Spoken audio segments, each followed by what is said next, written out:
Hi guys, welcome back to another episode.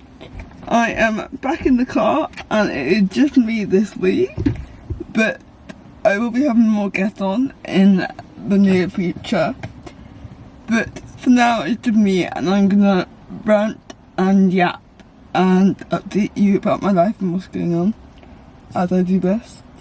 And I'm quite liking this podcast because I feel like it's a visual and audio diary of my life, and I really want to continue doing the podcast and YouTube and creating more content, mainly because I really enjoy doing it, but also because I really like the idea of like 40 years in the future I can look back and watch it all and reminisce. So yeah, let's get on with today's episode. One thing that I have realised this week, which I didn't know why it's taking me so long to actually clock that I'm like this, but I realised that I don't feel pain. And when I say I don't feel pain, I mean my pain tolerance is so high that I don't feel pain until it's like at an excruciating level. Like, but even when it's that bad, I don't really feel it. It just feels like a bit of an inconvenience. And I think it is because when you're disabled, you live with a lot of pain your whole life without even, you just kind of learn to get on with life and to like live with the pain. And I'm not one to really take painkillers if I am in pain or like take medication for it. I just kind of deal with it. So I've learned, I feel like my whole life I've learned to just deal with the pain. But it's now got to the point where I just don't recognise when I'm in pain because to me it's just normal. So for example, last week I sprained my ankle. I twisted it, I felt that I twisted it, but I was like, oh, it's fine.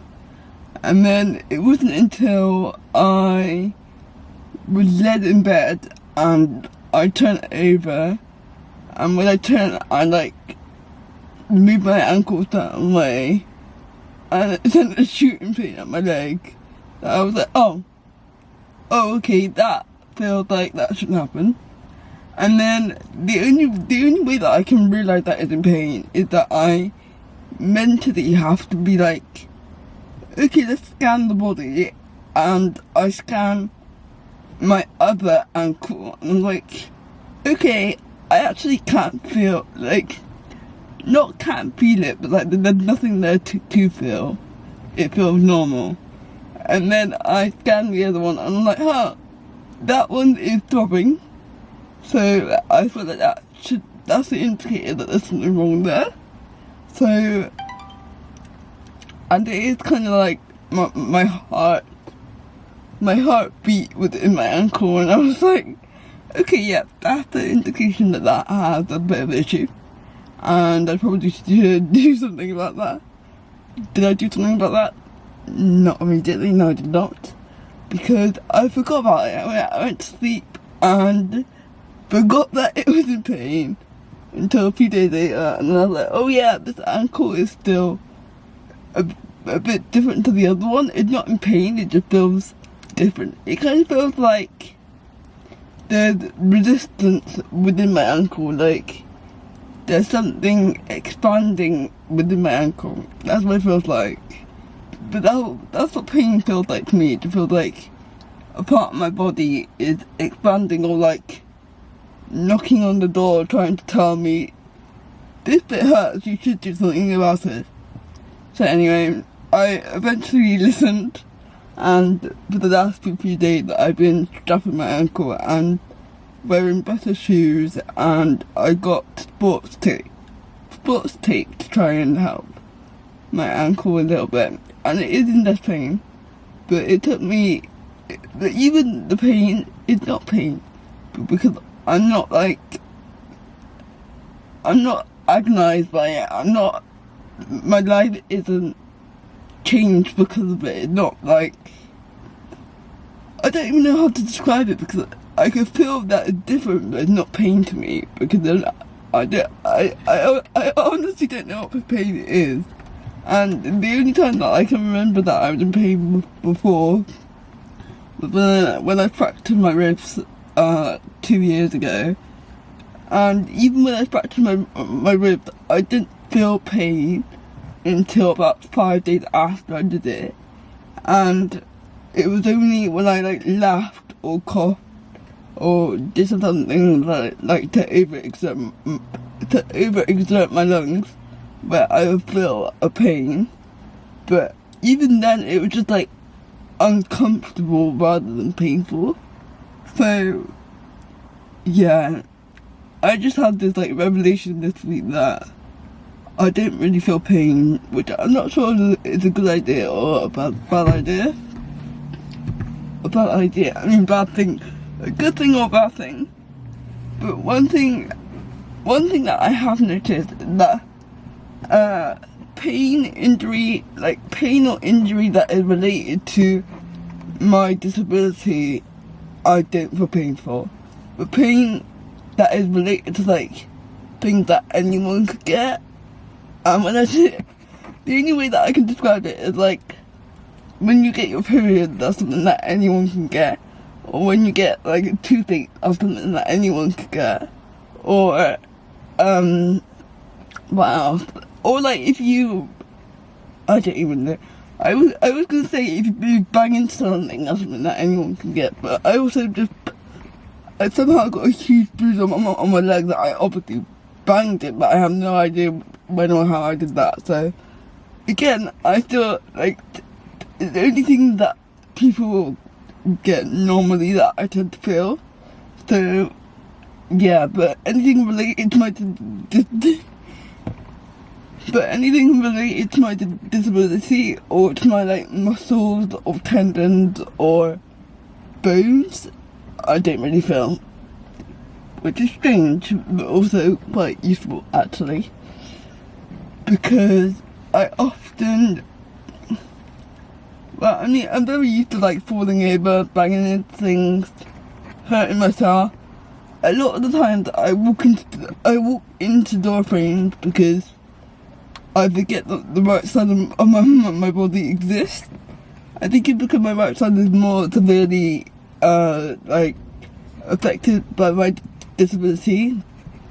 My brain just forgets that it's there, and I'll walk into a door frame and bang my right side, and it's like, oh yeah, I forgot that part actually existed.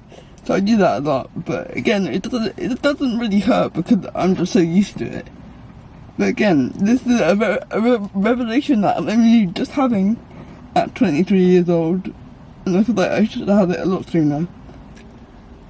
Another update which I'm kind of, I mean, not excited about, but I'm excited for what is to come, is that I am now single again, and I mean, I'll do another episode where like I go more into depth maybe about it, but one thing that I'm excited to do again is go dating again. I feel like when you have a disability, it's quite hard to figure out how to date, but I'm excited to go on that journey once again, and I feel like I might turn it into a little series like on social media or something, of like me getting ready to go on a date, or me getting ready to meet someone, or I might do just like a little series of me dating and have a little debrief after each date to see how it went, because I love watching content like that. Like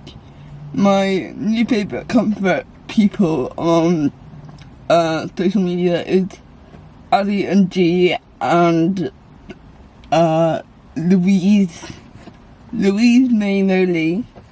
They're both UK influencers. Well, they're all UK influencers. Ali and G are like a duo, and they're best friends. Ali is in a relationship and G is single, and G goes on dates like from Tinder and stuff, and she vlogs like her getting ready. She vlogs her getting ready experience and then she also vlogs like the debrief with Ali, where she tells Ali what's going on and stuff.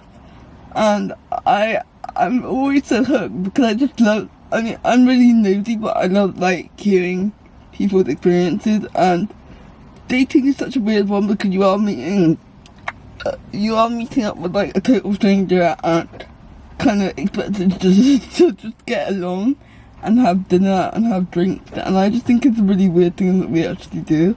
But I always love watching their videos because, I don't know, I'm really nosy and I just like watching people's dating activities.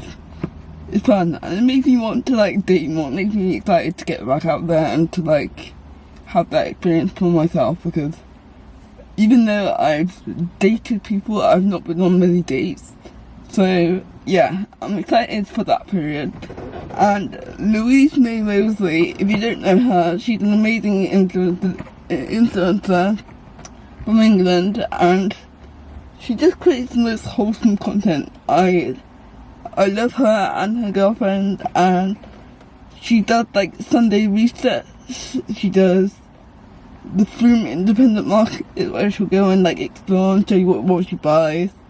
She just vlogs her day and like going to Pilates and having a good time with her friends and doing colouring in. Like as an adult, I feel like it's become more like an okay thing to talk about, but colouring in is so fun. People see it as like a children's activity, but it's actually like the most fun thing to sit and colour. But rather than watching TV, I feel like, or even while you're watching TV, it's just a really good activity to actually do. But I feel like, yeah, it's very underrated, but I love it anyway. I want to get more into it. And then, wow, also on TikTok, because I think so. It's currently the 16th, but on the 19th, it is decided whether TikTok will be banned in America. And I'm actually quite like, because a lot of my favourite influencers are American, and a lot of my followers are American. So I think it will really change the dynamic of the app, because it is very American based. It's a lot of American exposure to people and a lot of like American creators on the app. So I'm really what's the word? Curious. I'm really curious to how it's gonna end up this weekend, how it's gonna change the dynamics of the app in general. Because another one of my favourite influencers that I found because of Louise is Gigi. Gigi is a New Yorker, or is she New Jersey? I don't know, but she makes sourdough, and her sourdough is called Eloise. And Eloise is like a sourdough starter that she turns into different things. And again, now I want to make sourdough. I feel like I've been influenced. I'm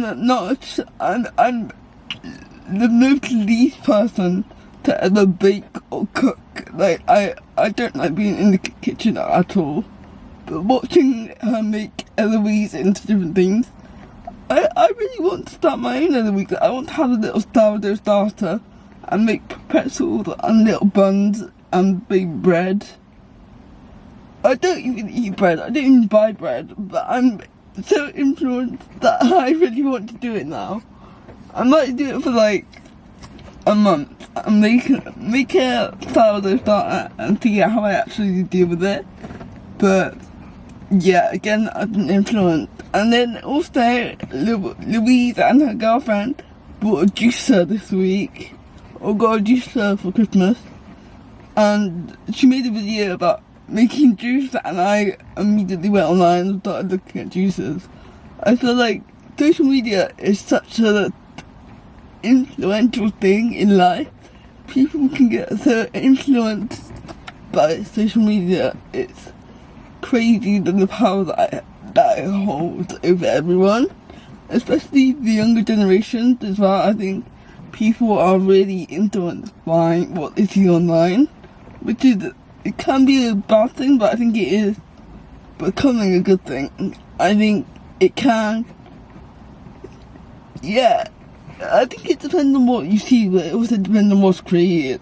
So like, if the platforms are managed correctly, then it should be a very good influence on people. But again, that's a topic that can be discussed in more depth. But that's kind of how my week's going, and that's how my week has gone. Well, thank you for sitting here and listening to me yap for a little bit. But that's all I have to yap about today, because I have to go and meet my father and have some lunch, and then I have to go to the gym, which again, I feel like I say every episode, but I sadly have to do it. Sadly. I really don't want to, but again, I'm an athlete and I should. So that is what I have to go and do. But thank you all for listening, and I'll see you in next week's episode. Bye guys!